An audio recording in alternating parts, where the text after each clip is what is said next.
खबरों में बने रहने के लिए बेल आइकॉन दबाइए और एबीपी न्यूज को सब्सक्राइब कीजिए।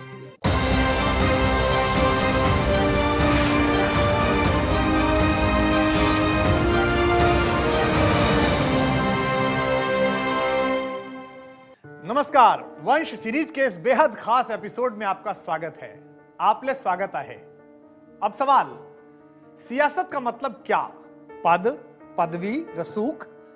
राजनीति करने का मतलब क्या? राजनीति का लक्ष्य क्या है? मंत्री, मुख्यमंत्री, प्रधानमंत्री? लेकिन वंश के इस विशेष एपिसोड में चर्चा एक ऐसे परिवार की जो सियासत में 5 दशक से है। उसके इशारे पर लोग पार्षद, विधायक, सांसद, मंत्री, यहां तक कि मुख्यमंत्री बनते हैं। लेकिन उस परिवार का कोई सदस्य कभी चुनाव नहीं लड़ता, न कभी मंत्री बनता है, न कभी मुख्यमंत्री। लेकिन सरकार उन्हीं की रहती है, यानी कि बिना पद के रसूख ऐसा कि शहर थम जाए, यानी कि बिना मंत्री, मुख्यमंत्री और प्रधानमंत्री बने उनका काम रुकता नहीं। समझ गए आप बात किसकी हो रही है? चलिए सीधे मुंबई, महाराष्ट्र की राजधानी मुंबई, देश की आर्थिक राजधानी मुंबई, और मिलिए महाराष्ट्र की राजनीति के सर्वाधिक प्रासंगिक वंश ठाकरे परिवार से।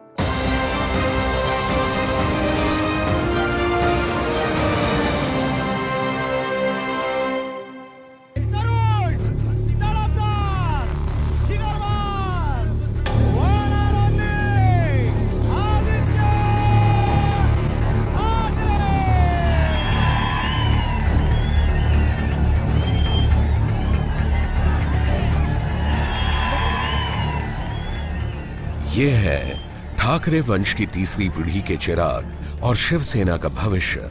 नाम है आदित्य उद्धव ठाकरे।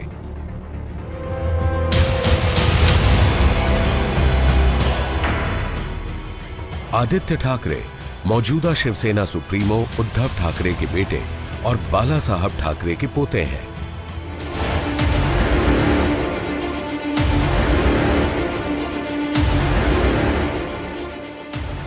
ये दृश्य अक्टूबर 2010 के हैं। बाल ठाकरे ने इस दिन दशहरा रैली में शिवसेना के अगले सेनापति को तलवार थमा दी।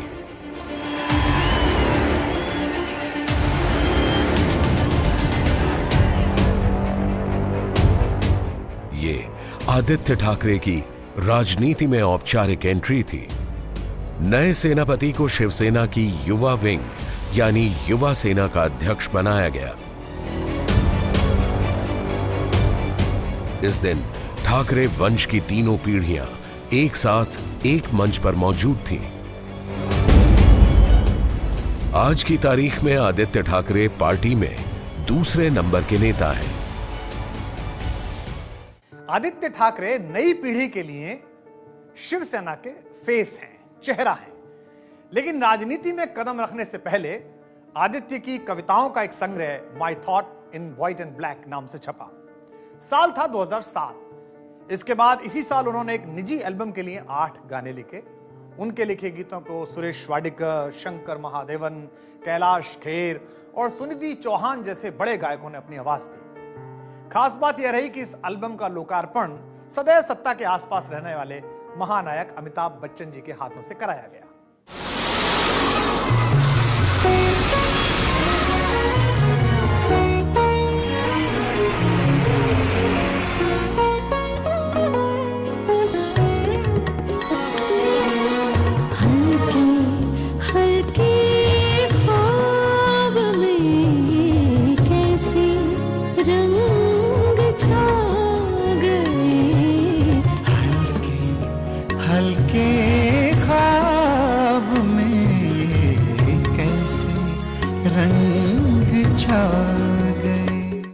क्या बात है, हल्के हल्के ख्वाब मेरे कैसे रंग छा गए, धीरे धीरे ये फूलों के कैसे मौसम आ गए। ये मुंबई के उभरते हुए गीतकार की भावना थी। इसके 3 साल बाद, जैसा कि हमने आपको बताया, 2010 में उनकी राजनीति में औपचारिक प्रविष्टि यानी कि एंट्री हो गई। और एंट्री के तकरीबन 1 महीना पहले आदित्य ठाकरे के नेतृत्व में उनकी विद्यार्थी सेना ने मशहूर लेखक रोहिंटन मिस्त्री की किताब सच ए लॉन्ग जर्नी को मुंबई विश्वविद्यालय के पाठ्यक्रम में शामिल करने का विरोध किया। विद्यार्थी सेना ने किताब की प्रतियां जलाई। ये एक उभरते हुए शिव सैनिक की वांछित छवि थी।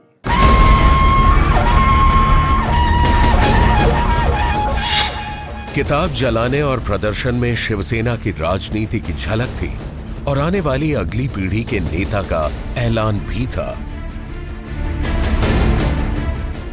आखिरकार मुंबई विश्वविद्यालय ने किताब को पाठ्यक्रम से हटा दिया। फिलहाल शिवसेना में आदित्य ठाकरे नंबर 2 पर हैं।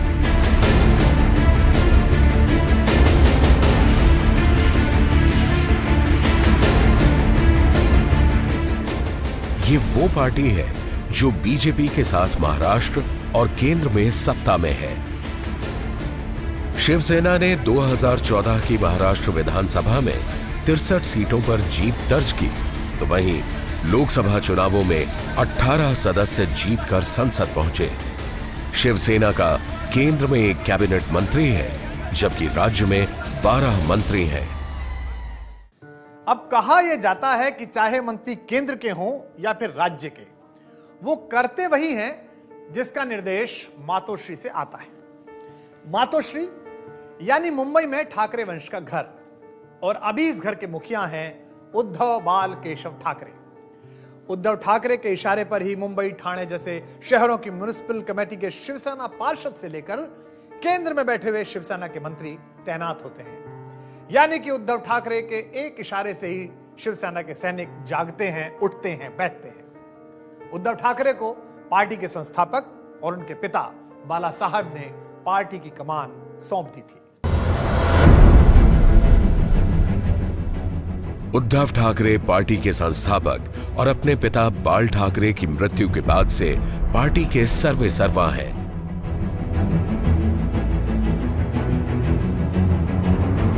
इनकी कमान में शिवसैनिक एक बार फिर चुनावी रणभूमि में उतरे हैं। महाराष्ट्र में लोकसभा की कुल 48 सीटें हैं। लगभग पिछले 3 दशक से शिवसेना और बीजेपी साथ साथ रहे हैं। 2019 के आम चुनावों में शिवसेना ने बीजेपी के साथ गठबंधन किया है। शिवसेना 23 लोकसभा सीटों पर चुनाव लड़ रही है। ये हालात तब है जब उद्धव ठाकरे 2014 से लगातार बीजेपी सरकार में होने के बावजूद प्रधानमंत्री नरेंद्र मोदी से लेकर महाराष्ट्र के मुख्यमंत्री फडणवीस को लताड़ते रहे हैं। शेतकऱ्यांनी दाखवलं की साहेब हे बघा म्हणे, हे काय एक झाड दाखवलं त्यांनी. म्हटलं काय रे बाबा, हे काय ओळखताच येत नाही.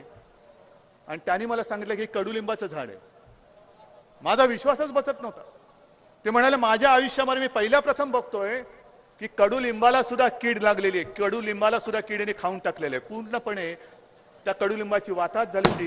पानं तर गेलीच होती, पण नुसत्या शिरा राहिल्या होत्या.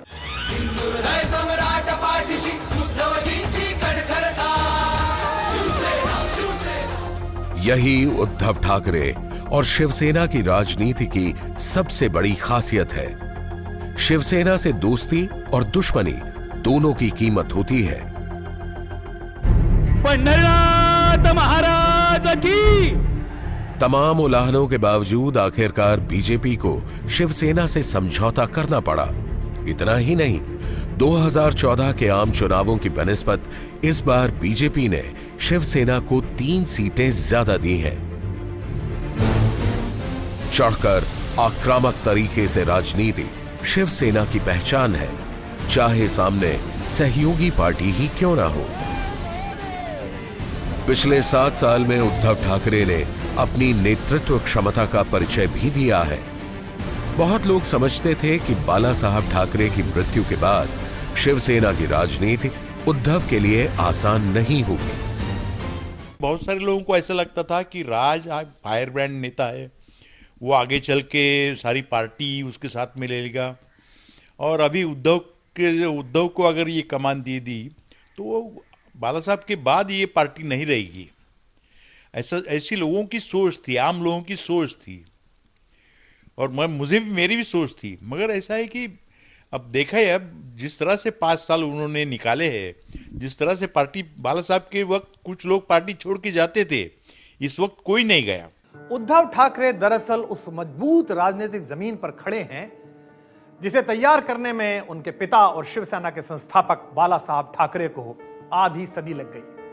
बाला साहब ठाकरे का जन्म 23 जनवरी 1926 को केशव सीताराम ठाकरे के घर पर हुआ। पिता केशव ठाकरे सामाजिक कार्यकर्ता, पत्रकार, लेखक और रंगमंच के कलाकार थे, लेकिन पारिवारिक दिक्कतों की वजह के चलते बाला साहब ठाकरे छठी क्लास के आगे पढ़ाई नहीं कर पाए। तुझी 60 रुपये फी भरलेली आहे, केव्हा देणार? म्हटलं माझे वडील फिरतीवरती आहेत, म्हणजे बाहेरगावी आहेत. ते आले की विचारतो, उद्या जर तू फी भरली नाही तुझं शाळेतनं नाव काढून टाकण्यात येईल, काय करणार? आलो रडत घरी, आईला सांगितलं असं झालं. तर बाबा मी तरी काय करू? पिता बेटे को संगीतकार बनाना चाहते थे। साज थामा जरूर, लेकिन सुर पकड़ नहीं पाए। हाथ से कलम छूटी तो रंग और कैनवस की दुनिया में डूब गए। काहीतरी हातात असलं पाहिजे, बरोबर आहे. आम्ही कुंचला धरला बरं. आणि ह्याचं कारण लहानपणापासून मी भिंतीवरती चित्र काढायचा. बरं. त्यातल्या त्यात भिंत मोकळी असायची. बरं, त्याला कागद बिगत कोण असे काय विशेष नव्हतेच. बरं. भिंतीवर चित्र काढायचं. ते वडिलांनी पाहिलं आणि वडिलांना वाटलं मी म्युझिशियन व्हावं, संगीतकार व्हावं. बरं. आणि त्याने बुलबुल आणून दिला भिवंडीला असताना. पण आमचे दोन्ही हात काही चाले नाही. इकडे चाललं तर तिकडे चालायचं नाही, तिकडे चाललं तिकडे चालायचं नाही. तेव्हा दादांना कळलं की हा चित्रकार नाही, हा संगीतकार होणार आणि मी चित्रकार होणार. इथून आमची सुरुवात झाली. बाला साहब कार्टूनिस्ट बने और 22 साल की उम्र में उनकी शादी मीना ठाकरे से हो गई। सही मायने में बाला साहब की कार्टूनिस्ट से नेता बनने की यात्रा का प्रारंभ शादी के बाद ही हुआ। 1950 में बाला साहब ने बतौर कार्टूनिस्ट फ्री प्रेस में नौकरी शुरू की।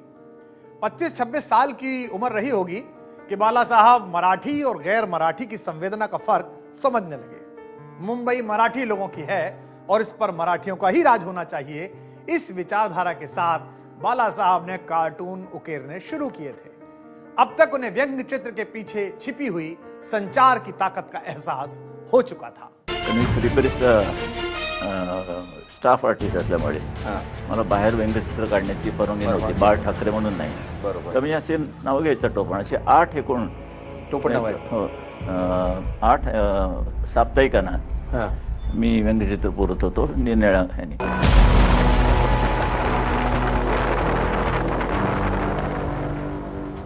पचास के इस दशक में महाराष्ट्र नाम का कोई राज्य नहीं था। उस समय बॉम्बे प्रेसिडेंसी हुआ करती थी। आंदोलन के बाद 1 मई 1960 को बॉम्बे प्रेसिडेंसी से टूटकर 2 राज्य बने, महाराष्ट्र और गुजरात। इसी समय बाल ठाकरे ने अखबार की नौकरी छोड़ कार्टून की एक पत्रिका शुरू कर दी। नाम था मार्मिक।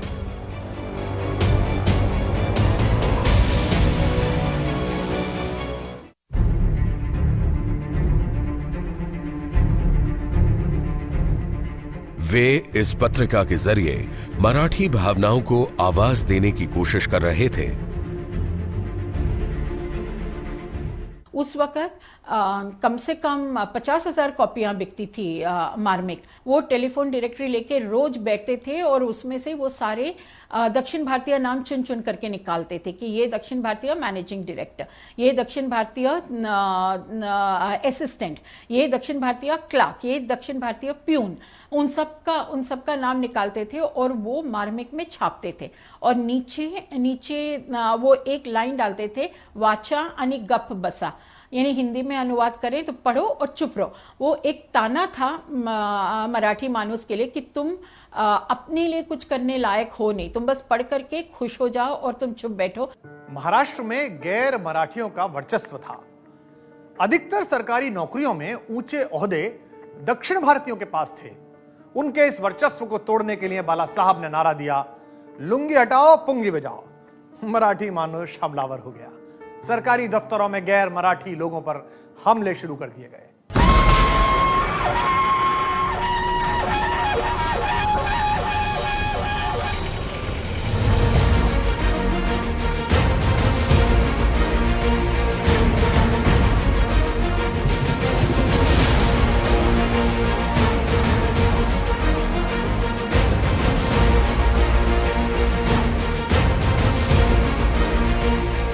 अब बाल ठाकरे की पेंसिल कलम से ज्यादा उनकी जुबान की धार तेज हो गई थी। वे अपने कमरे से निकलकर लोगों के बीच सड़क पर आ गए थे। हर गली, हर नुक्कड़, हर चौराहे पर खड़े होकर बाल ठाकरे मराठी हितों की बात करने लगे थे। बाल ठाकरे ने 19 जून 1966 को अपनी पार्टी बना ली। नाम रखा शिवसेना। पार्टी की पहली रैली के लिए दादर के शिवाजी पार्क में दशहरे का दिन चुना गया।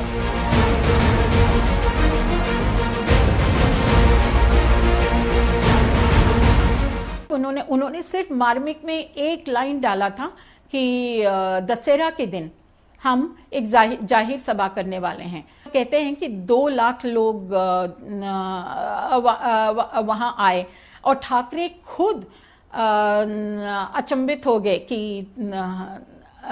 इतने लोग कैसे आ गए। और वो था उनकी शुरुआत, वो थी, और वहां से उन्होंने कभी पीछे मुड़कर नहीं देखा। शिवसेना की पहली सियासी परीक्षा थाने म्युनिसिपल चुनाव में हुई। शिवसेना ने 40 में से 15 सीटों पर कब्जा कर लिया। गिरगांव और दादर की जनता ने बाल ठाकरे में भरोसा जताया। बाल ठाकरे मराठियों के घोषित नेता बन चुके थे। इसी दौरान बाल ठाकरे समझ गए कि मराठी राजनीति करने से वे राष्ट्रीय नेता नहीं हो सकते। साल 1970 बाल ठाकरे खुद को एक हिंदू नेता के तौर पर जमाने में लग गए।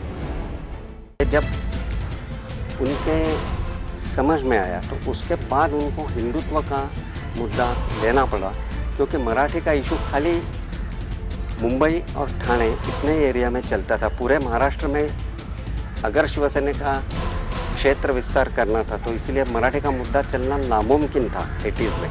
इसीलिए उन्होंने हिंदुत्व का मुद्दा पकड़ लिया।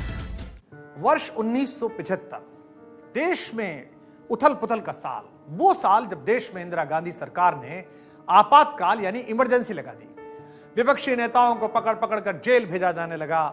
महाराष्ट्र के तत्कालीन मुख्यमंत्री शंकरराव चव्हाण ने बाला साहब के सामने 2 विकल्प रखे, या तो दूसरे विपक्षी नेताओं की तरह गिरफ्तार हो जाइए या फिर मुंबई स्टूडियो में जाकर इमरजेंसी के समर्थन का ऐलान कर दीजिए।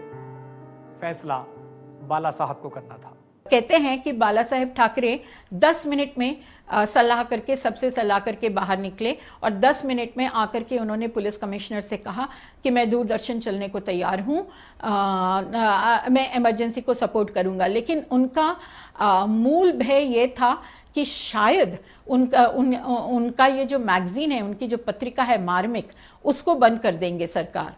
और वो जो उनकी पत्रिका है उनको बहुत ही प्यारी थी, तो वो उस पर आंच आने देना नहीं चाहते थे, तो इसीलिए उन्होंने इमरजेंसी को सपोर्ट किया। बाला साहब ने जेल जाना मुनासिब नहीं समझा। वे राजनीति और अपनी जिंदगी को अपनी तरह से जीना चाहते थे। 90 के दशक में बाला साहेब कोंकण में थे। कोंकण में इलेक्शन रैलीज कर रहे थे। पूरी सभा में उन्होंने बोला, मैं देसी बियर पीता हूं, मैं और अगर मेरे पेट में दर्द हो तो मैं 1 बॉटल बियर जरूर पीता हूं, और हर रोज मैं 2 बॉटल बियर पीता हूं और उससे मेरा स्वास्थ्य बहुत ठीक रहता है। इस दौरान बाल ठाकरे का परिवार बड़ा हो रहा था और महत्वाकांक्षाएं भी। बाल ठाकरे के सबसे बड़े बेटे का नाम बिंदु माधव ठाकरे, दूसरे बेटे का नाम जयदेव ठाकरे और सबसे छोटे बेटे का नाम उद्धव ठाकरे। वहीं बाल ठाकरे के छोटे भाई श्रीकांत ठाकरे का एक बेटा राज ठाकरे भी था। इन्हीं राज ठाकरे को वर्षों तक बाल ठाकरे का उत्तराधिकारी माना जाता रहा।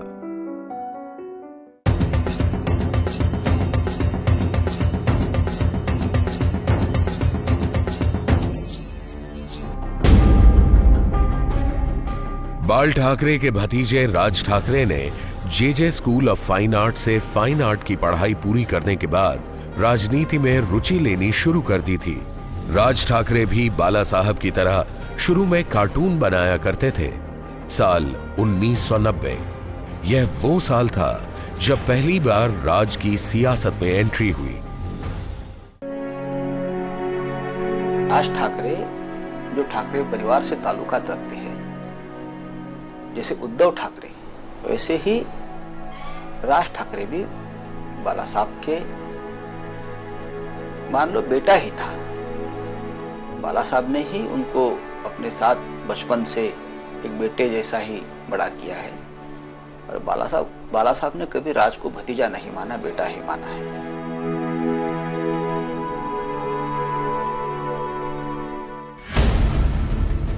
राज ठाकरे को शुरू में विद्यार्थी सेना का अध्यक्ष बनाया गया। राज ठाकरे अपने चाचा बाल ठाकरे के हर अंदाज को बारीकी से देखकर उसकी कॉपी करने लगे थे, जिसकी वजह से शिवसेना में जूनियर बाल ठाकरे के रूप में उनका कद तेजी से बढ़ने लगा।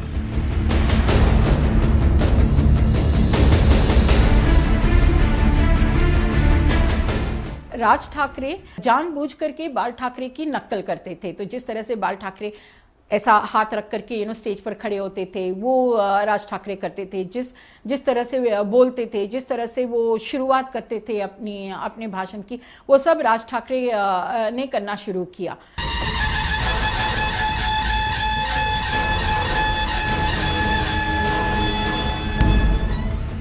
एक तरफ राज ठाकरे ने शिवसेना के युवा मोर्चे की कमान संभाली, तो दूसरी तरफ बाला साहब ठाकरे राष्ट्रीय राजनीति में रुचि लेने लगे। 1989 में पहली बार शिवसेना का एक उम्मीदवार संसद पहुंचा। बाला साहब ठाकरे राम मंदिर के मुद्दे पर कूद पड़े। अयोध्या में विवादित ढांचे के गिरने के बाद मुंबई में भी भारी पैमाने पर दंगे भड़के। राम मंदिर के मुद्दे पर शिवसेना की सियासी साझेदार बनी बीजेपी। भारत म्हणू नका, इंडिया म्हणू नका, कुठल्या देशाला फक्त हिंदुस्थान म्हणा।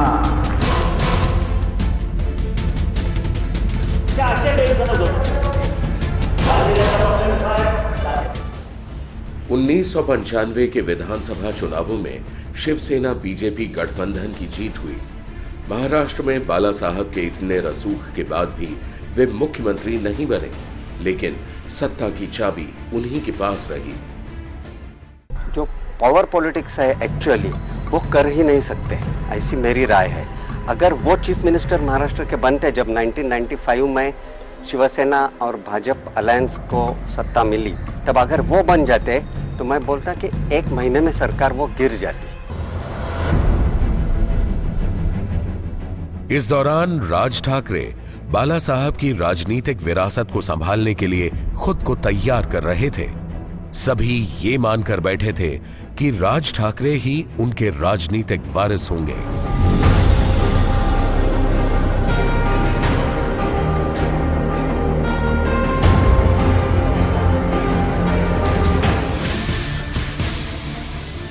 उन्नीस 1996 में बाल ठाकरे के सबसे छोटे बेटे उद्धव ठाकरे की एंट्री हुई।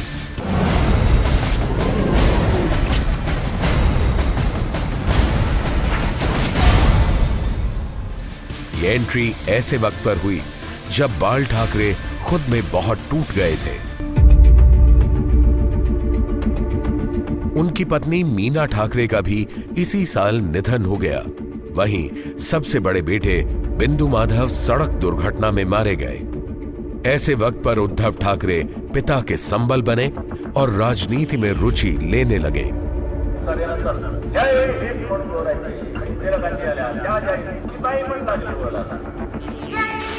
इस समय महाराष्ट्र की राजनीति में सबसे बड़ा सवाल था कि शिवसेना को बाला साहब के बाद कौन चलाएगा।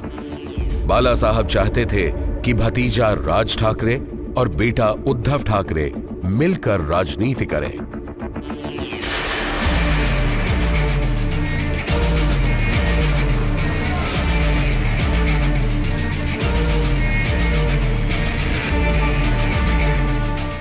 शिवसेना बाला साहब के बाद कौन चलाएगा, इसका जब निर्णय करने का समय आ गया तब बाला साहब की इच्छा थी कि दोनों साथ में रहे, और उन्होंने ऐसी बहुत कोशिश भी की। 2 सत्ता केंद्र नहीं हो सकते हैं।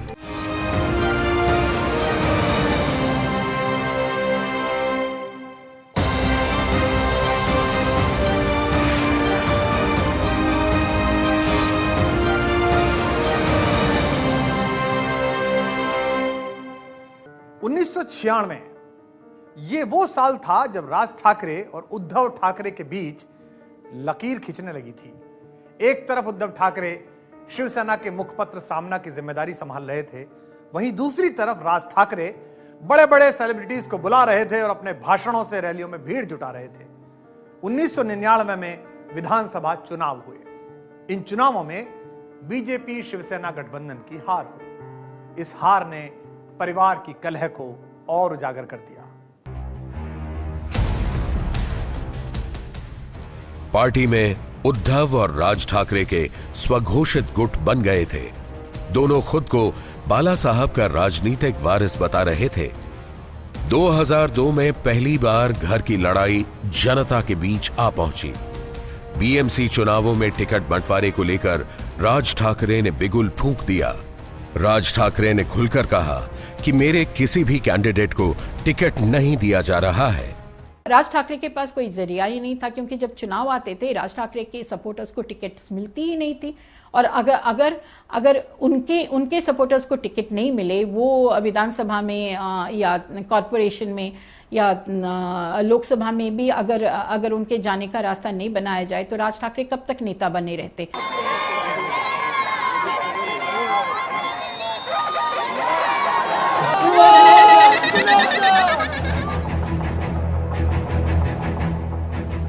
बृहन मुंबई महानगर पालिका चुनाव उद्धव को आगे कर लड़ा गया और उन्हीं के करीबियों को टिकट दिया गया। मतलब साफ था कि बाला साहब उद्धव के पांव पक्के कर रहे थे। इस चुनाव में उद्धव के नेतृत्व में शिवसेना की भारी जीत हुई। इस जीत के बाद उद्धव ठाकरे ने साबित कर दिया कि वो बाला साहब की राजनीतिक विरासत को मजबूती से आगे ले जा सकते हैं। साल 2003 मुंबई के पास महाबलेश्वरम में शिवसेना का सम्मेलन हुआ। इस सम्मेलन में ठाकरे वंश का बंटवारा हमेशा के लिए तय कर दिया गया। उद्धव ठाकरे को शिवसेना का कार्यकारी अध्यक्ष चुना गया। उद्धव जी को शिवसेना का कार्याध्यक्ष बाला साहब ने नहीं बनाया है। महाबलेश्वर में जो शिवसेना का अधिवेशन हुआ था, उसमें शिवसेना के सभी पदाधिकारी, शिवसेना के सभी नेता और शिव सैनिकों ने मिलकर यह ठहराव मंजूर किया है कि उद्धव ठाकरे साहब के हाथ में पार्टी की कमान होनी चाहिए, और खुद राज ठाकरे साहब ने उसको अनुमोदन दिया था, यह ठहराव सामने लाया था। बाला साहब ने पूछा कि मैं नहीं बना रहा, ये आपका प्रस्ताव है, आप फिर एक बार सोचा और कहिए, नहीं तो लोग मेरे पे आरोप लगाएंगे। मैंने लोगों को कहा कि आपको पसंद हो तो हाँ कहो, नहीं हो तो अभी ना कहो, ना हो तो ये रद्द, ये नियुक्ति रद्द। बतौर कार्यकारी अध्यक्ष उद्धव के नाम का प्रस्ताव खुद राज ठाकरे ने रखा था। बाद में राज ठाकरे ने इसे अपने जीवन की सबसे बड़ी गलती करार दिया। 2004 के विधानसभा चुनावों में शिवसेना की हार हुई। एनसीपी कांग्रेस ने मिलकर सत्ता पर कब्जा कर लिया। हार की सारी जिम्मेदारी उद्धव ठाकरे के सर मढ़ दी गई। राज ठाकरे इसी मौके की तलाश में थे। उन्होंने उद्धव ठाकरे के नेतृत्व पर सवाल खड़े कर दिए। दोनों आमने सामने आ गए। मालवणच्या यशामुळे त्यांनी सेनेच्या नेतृत्वाबद्दल उपस्थित केलेले प्रश्न खरे आहेत की काय, अशी एक जबरदस्त शंका शिवसैनिकांच्या मनात आहे। ही सगळी खळबळ उद्धवना कळत नाही काय? उद्धवने पक्षाचे वाटोळे केले असं सर्वदूर मत आहे। उद्धव पक्ष उभा करू शकत नाही, हे सर्व महाराष्ट्रातल्या शिवसैनिकांचे व जनतेचे मत आहे। मेरा स्वाभाविक कर्तव्य बनता है कि जिनका मैं नेतृत्व कर रहा हूं उनको मुझे पूछना चाहिए कि आपको मेरा नेतृत्व सम्मत है या नहीं है। जिम्मेदारी राज की है। राज यहाँ आए, अगर वो मुझसे बात नहीं करना चाहते तो बाला साहब से बात करें। क्या फॉर्मूला उसके पास रखे, मैं तैयार हूं। और क्या कहते हैं। 27 नवंबर 2005 ये वो दिन था जब तमाम कोशिशों के बावजूद ठाकरे परिवार टूट गया। राज ठाकरे अपने घर से बाहर निकले और शिवसेना छोड़ने की घोषणा कर दी। जी काही गोष्ट करायची होती ती जी गोष्ट मी आतापर्यंत करत आलो, पण याच्या पुढे ते शक्य होणार नाही। आणि म्हणून मी शिवसेनेच्या मागे पदांचा राजीनामा दिलाय, पण मी आज शिवसेना या पक्षातनं बाहेर पडण्याचा निर्णय मी आज जाहीर करत आहे.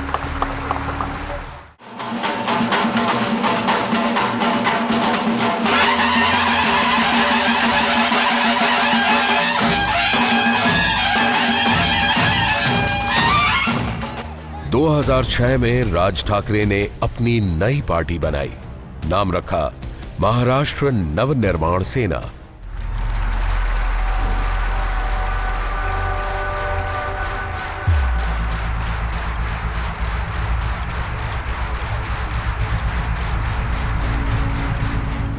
शिवसेना छोड़ते ही राज ठाकरे ने शिवसेना से मराठी सम्मान का मुद्दा हाईजैक कर लिया। राज ठाकरे की नई पार्टी ने मुंबई में उत्तर भारतीयों के खिलाफ विश्व वमन प्रारंभ कर दिया। अमिताभ बच्चन के बंगले पर हमला करने से लेकर उत्तर भारतीयों के साथ मारपीट आम बात हो गई थी। राज ठाकरे ने अपनी राजनीति की शुरुआत बाला साहब ठाकरे की तरह आक्रामक रूप से की। वे बाला साहब ठाकरे की तरह ही अपनी रैलियों में जोशीले भाषण देते, नकल उतारते और बेबाक बोलते। यानी राज ठाकरे बिल्कुल बाला साहब ठाकरे की तरह ही मराठी मानुष को गोलबंद करने में लग गए। गंगा में स्नान करना चाहिए राज ठाकरे को।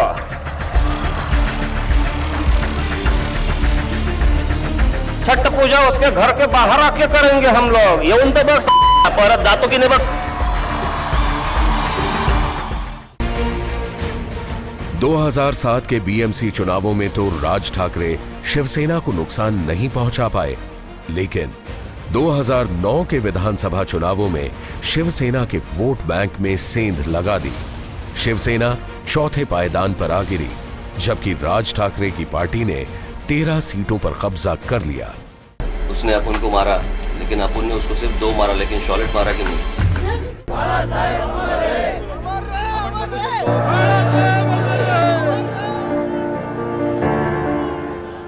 साल 2012 शिवसेना टूट चुकी थी। नवंबर का महीना था। मुंबई एक बार फिर थम गई। इस बार शिवसेना के नेता बाला साहब ठाकरे ने इशारा नहीं किया था। 17 नवंबर 2012 इस दिन मुंबई थम गई, क्योंकि बाला साहब ठाकरे की सांसें थम चुकी थी।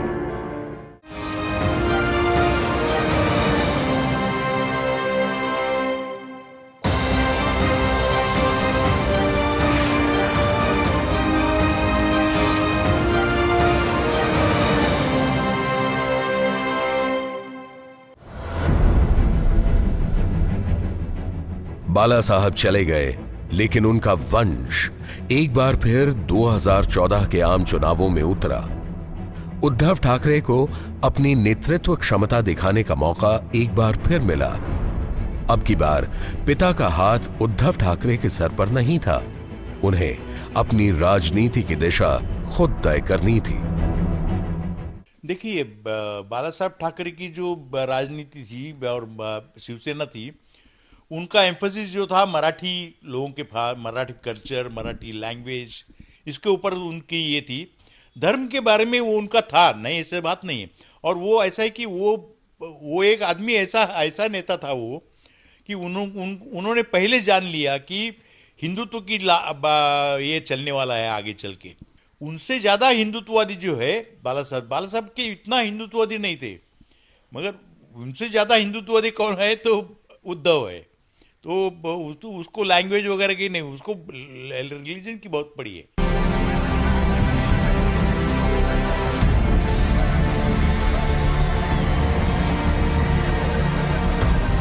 दो 2014 के लोकसभा चुनावों में मोदी लहर पर सवार होकर शिवसेना ने भी महाराष्ट्र में अपनी जबरदस्त वापसी की। पार्टी ने 18 सीटों पर जीत दर्ज की।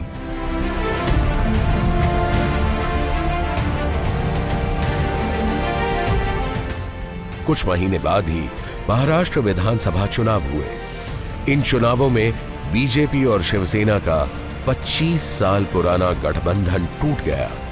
इसके बावजूद बीजेपी राज्य में सबसे बड़ी पार्टी बनकर उभरी। ऐसा पहले कभी नहीं हुआ था। आखिरकार दोबारा गठबंधन की सरकार बनी। मुख्यमंत्री बीजेपी के देवेंद्र फडणवीस बने। राज्य में शिवसेना के साथ बीजेपी का गठबंधन तो हुआ, लेकिन रिश्तों में गांठ बनी रही। उद्धव ठाकरे लगातार बीजेपी को कोसते भी रहे, लेकिन पुराने हमसफर बीजेपी का साथ छोड़ने की हिम्मत भी नहीं जुटा पाए। आखिरकार फिर एक बार उद्धव ठाकरे की शिवसेना को बीजेपी का हाथ थामना ही पड़ा। विरोधियों को मसाला मिल गया। इनकी मजबूरियां हैं, तो ऐसे में बाला साहब इस प्रकार की मजबूरियों के तहत काम नहीं करते थे, लेकिन शिवसेना का पूरा नेतृत्व अभी मजबूर है। मनामध्ये आमच्या जवानाबद्दल काय असतंय हे दूसरी तरफ राज ठाकरे की पार्टी महाराष्ट्र नवनिर्माण सेना चर्चा में तो रहती है, लेकिन वोट नहीं मिलते। धीरे धीरे राज ठाकरे राजनीति के हाशिए की ओर खिसक रहे हैं। राज का ऐसा है, किसी भी पॉपुलिस्ट पार्टी से बाहर निकलना और राजनीति में एस्टेब्लिश होना ये बहुत मुश्किल बात है। दूसरी तरफ थोड़ी बहुत चुनौतियों से उभरते हुए उद्धव ठाकरे शिवसेना प्रमुख के तौर पर खुद को स्थापित कर चुके हैं। उनके बेटे और बाला साहब ठाकरे के पोते आदित्य ठाकरे शिवसेना में दूसरे नंबर के जनरल बन चुके हैं। फिलहाल शिवसेना पार्टी को इन दोनों के अलावा कहीं और देखने की आवश्यकता भी नहीं है। यही शिवसेना की खासियत भी है और ठाकरे वंश की भी। जब तक वंश तब तक पार्टी, और जब तक पार्टी तब तक वंश। धन्यवाद। शुभ रात्रि।